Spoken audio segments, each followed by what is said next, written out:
In life, there is something very special about the way that we face difficulties and challenge in our life.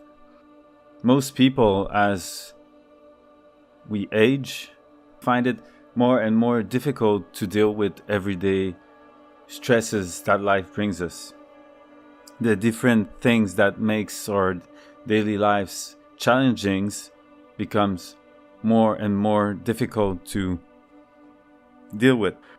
And so it seemed to come from the fact that when an issue arises in our life, we try to develop some kind of control, to crisp ourselves and to find a way to control life and control this particular situation in order for us to make sure that we don't fail, that we succeed in that particular situation.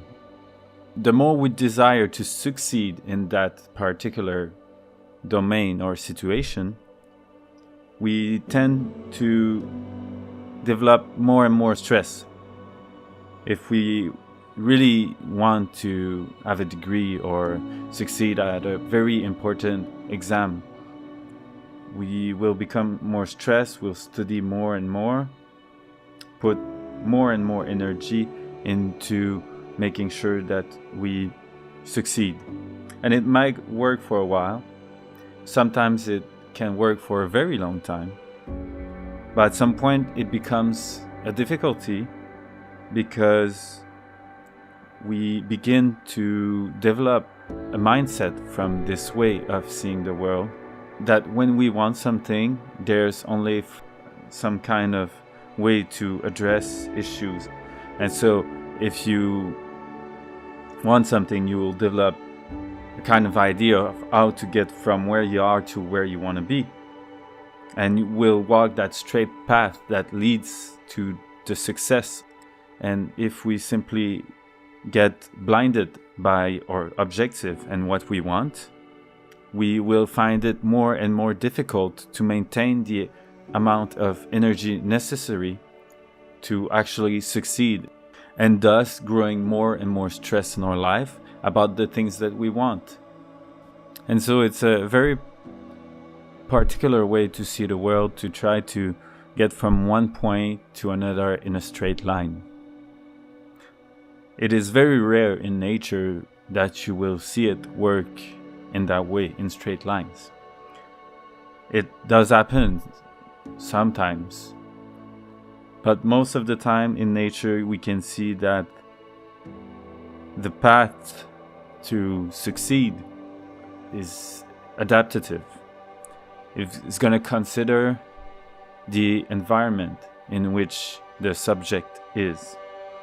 And so if you look at wind, if there is no obstacle, it will sure go in a similar path that would seem kind of straight.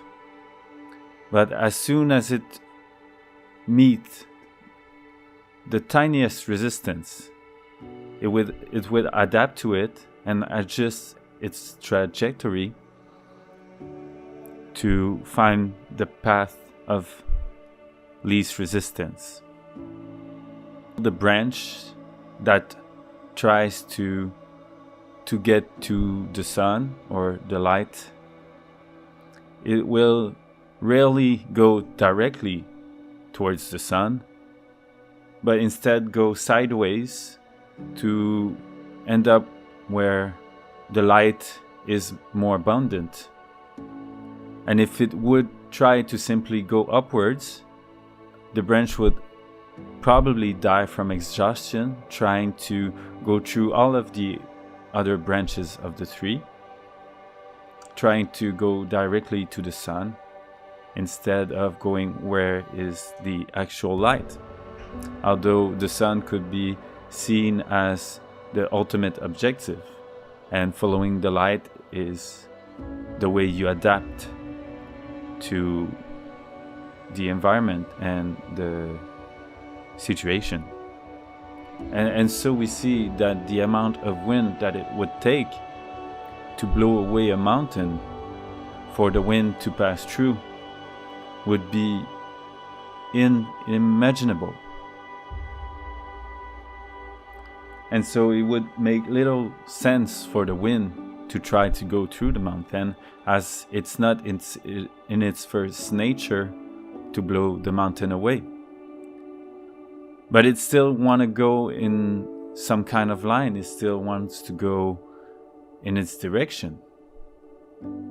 So the wind has to adapt. It has to redirect itself as the mountain appears.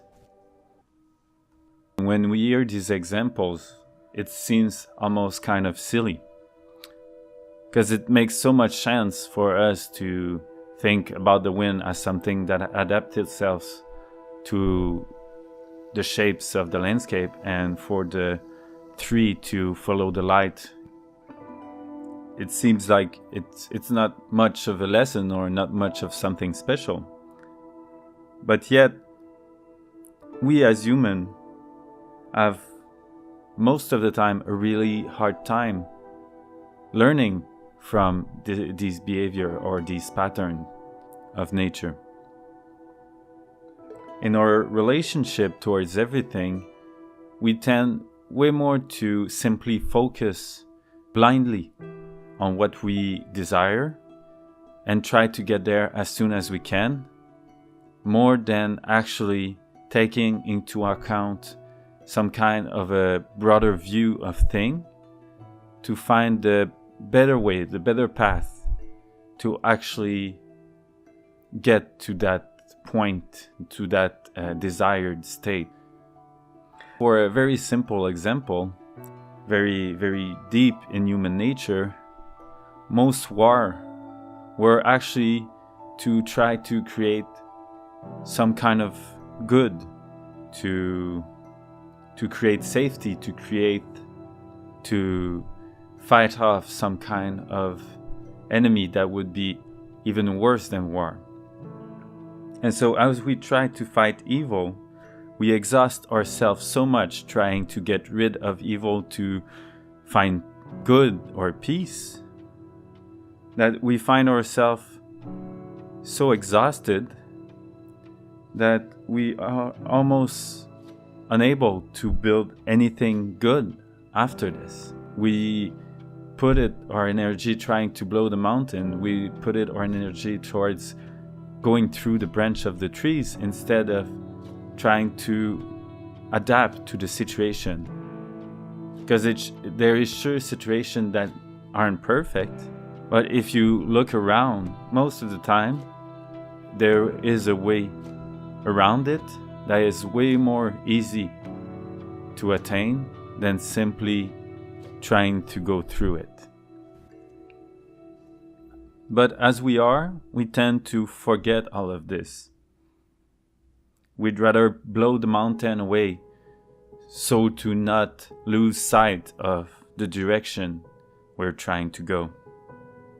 We destroyed landscape throughout all of the human history to gather food for the community, yet this landscape that was destroyed to get food, after some times, even if at first we managed to gather more food from the landscape than we used to, this very landscape ended up dead and unable to produce anything for the community anymore.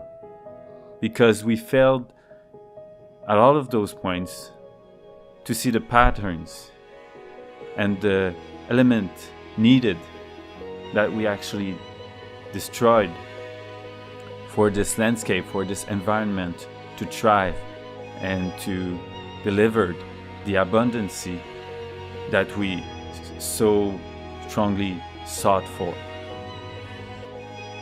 So as the branch that dies from trying to seek the sun, so we too lose our capacity to be rich, for we fail to see where abundance and wealth truly comes from.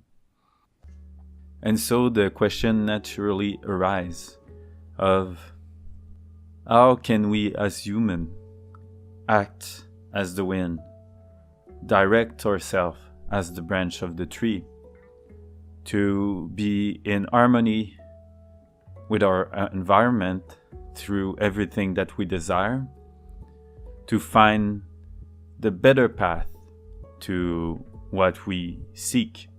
And it comes down to nature. The branch only follows its nature to follow the light. The wind follows only its own nature to yield, to stress, and adjust itself from it. And so we have a natural state where we are able to be in harmony with our environment and what we seek and what is good for us. But as we lose connection to what we are and who we are, we lose our ability to follow that very path.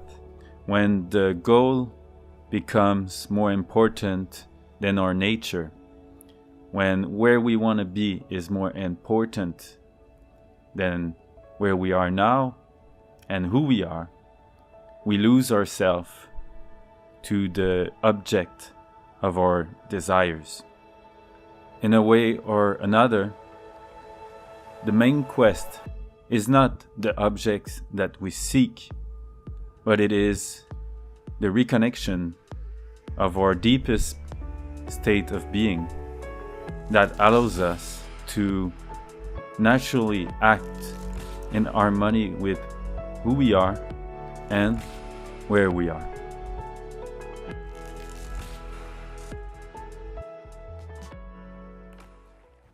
Thank you very much for watching. I hope you liked the video. If you did, consider to leave a thumbs up. It's always nice to know when the work is appreciated. And aside from that, see you in the next video. Have a good day.